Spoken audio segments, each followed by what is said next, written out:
Nick Marshall is an advertising executive from Chicago. He grew up with his single showgirl mother in Las Vegas. As a result, all of his life, Nick was surrounded by women, and he's never had a shortage of women's attention, which has turned him into a chauvinist who thinks of himself as God's gift to women. Nick was married to a woman named Gigi and has a 15-year-old daughter named Alex with her. Gigi has recently married a guy named Ted, while Alex doesn't have a good relationship with Nick because of his lack of interest in her life.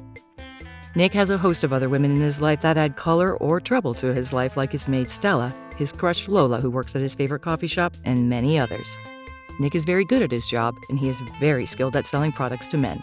Although he knows how to seduce and attract women, his knowledge of women's psyche is only surface level. With women becoming the fastest-growing consumer group in the US, Nick's abilities and skills are fast becoming obsolete. It finally hits him when he learns that his boss Dan is hiring a woman named Darcy McGuire for the position of the company's new creative director, a post that Nick was sure was his. Darcy is one of the most successful creative directors in the field of advertising in the country and has a reputation for being a man-eater. At her wedding reception, Gigi tells Nick that she is going on a 2-week-long honeymoon with her new husband and asks him to take care of their daughter Alex till she comes back from her honeymoon. Nick also learns that Alex has an 18-year-old boyfriend, Cameron. Nick doesn't approve of his daughter having a boyfriend, but Alex couldn't care less as Nick has never really been present in her life. On her first day at work, Darcy vows to help the firm tap into the women's consumer market and gives all the employees a box of feminine products, asking them to come up with ideas to sell those. The kit contains an anti-wrinkle cream, mascara, moisturizing lipstick, bath beads, quick-dry nail polish, waxing kit, pregnancy test, and many other things. At home, Nick tries to come up with ideas to sell lipstick to women, but he can't produce any ideas. To get into the female psyche and to get his creative juices flowing, Nick raids his daughter's bag and plays a pop CD from it. One by one, Nick uses the feminine products, trying to come up with ideas while drinking alcohol. As Nick tries the Wonder Bra, Alex walks in with her boyfriend, Cameron. Embarrassed to see her father in women's garments, Alex sends her boyfriend back home and gets on her father's case for going through her stuff. Nick tries to explain himself, but Alex gets upset with him for always disregarding her feelings and wishes. After Alex goes to bed, Nick continues brainstorming ideas for the ad campaigns and ends up drunk out of his mind. As a result, Nick accidentally slips and falls into his bathtub while holding an electric hairdryer. The dryer shocks him, and he is knocked unconscious.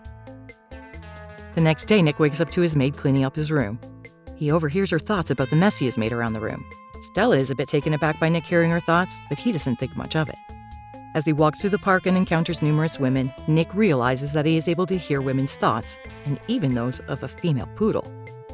One woman on the street is worried about the coffee maker she left on, while another is worried about becoming someone else after making out with the girl. It gets worse at work when Nick learns how his female coworkers really feel about him.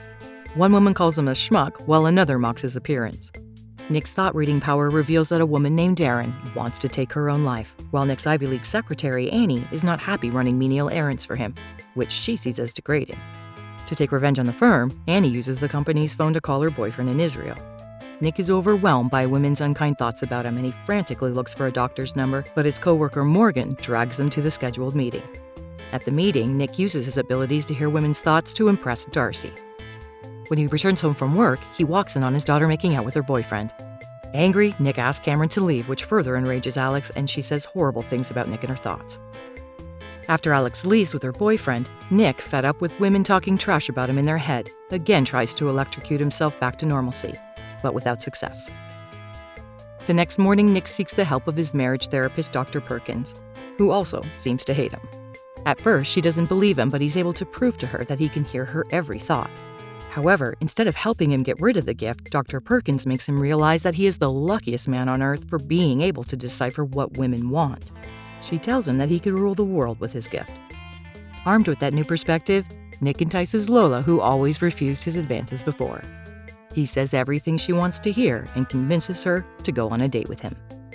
Meanwhile, at work, Nick begins to develop real friendships with his female coworkers. He asks Annie to give his greetings to her boyfriend in Israel and helps Erin with her files. He also learns through Darcy's thoughts that she is secretly working to secure Nike's project and offers to help.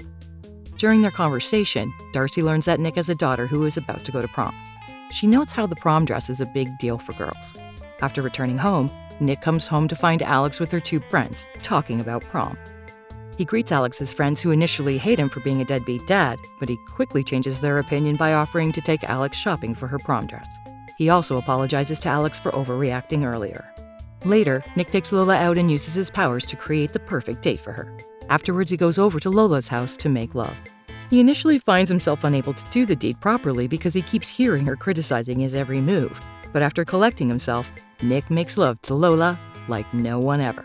Impressed by his skills, Lola calls him in her mind a love god. Nick begins spending more time around women's spaces and continues to hone his skills of understanding and reading women. Nick also starts spending more time with Darcy.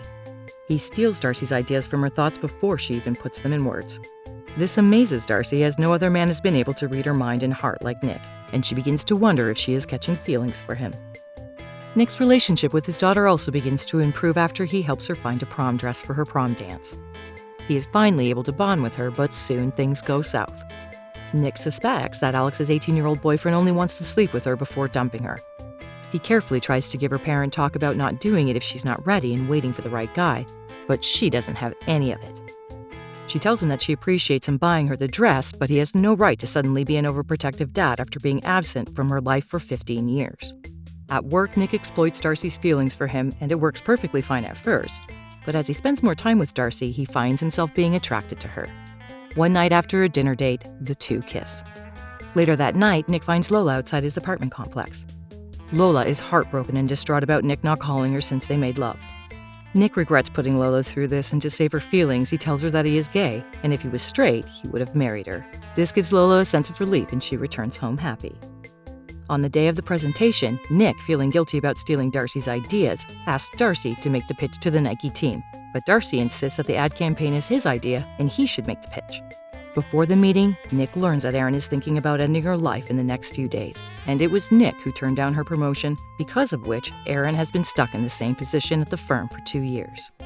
The presentation impresses the representatives from Nike, and Nick's firm wins the contract. Nick gets all the credit, but he starts to feel bad about himself and what he's doing to Darcy. He not only sees the error of his ways, but the error of men's ways towards women in general. A remorseful Nick proceeds to write a letter to Darcy admitting everything he has been doing, but Darcy interrupts him and takes him to her newly bought home. Darcy is elated about the home, and she makes out with Nick inside her home. Afterwards, Nick meets his boss, but only to learn that Dan has promoted him to the position of creative director and fired Darcy. Dan says he made a mistake by hiring Darcy because she didn't even open her mouth during the Nike presentation, making Nick feel even worse. Nick reveals that the Nike ad campaign was actually Darcy's idea, and he asks Dan to get Darcy back. Nick also proceeds to go find Darcy himself, but he learns that Erin, the office secretary who wanted to end her life, has not shown up for work and hasn't called in sick either. Fearing the worst, Nick goes to Erin's home hoping to stop her. On his way to Erin's home, Nick witnesses an electrical explosion while standing in the rain. Nick finds a suicide letter in Erin's home, but fortunately, she hasn't gone through with it. Erin is surprised to see him. To save her from embarrassment, Nick tells her that he came over to check up on her and to offer a promotion, much to Erin's joy. While talking to Erin, Nick realizes that he's not hearing her thoughts anymore, and he concludes he lost his gift. Afterwards, he goes over to Darcy's home, but he is not able to reach her and leaves. Nick then receives a call from a worried Gigi, who reveals that Alex was very upset on the phone with her before she went out of contact. Worried, Nick swiftly goes over to Alex's prom dance looking for her. He finds her crying in the hotel washroom. He gets her to open up, and she reveals that her boyfriend broke up with her after she told him that she is not ready to make love. Nick tells her that he is proud of her for standing her ground, and that alone puts her ahead of most people in the game. Comforted by her father's words, Alex finally stops crying, and she goes back home with him.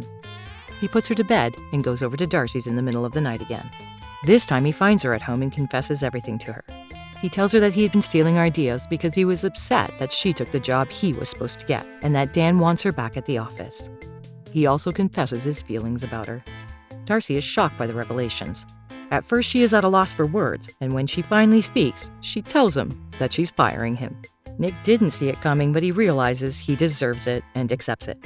When Nick proceeds to leave, Darcy tells him that she also forgives him and agrees to save him from himself. Elated, Nick calls her his hero, and the two kiss.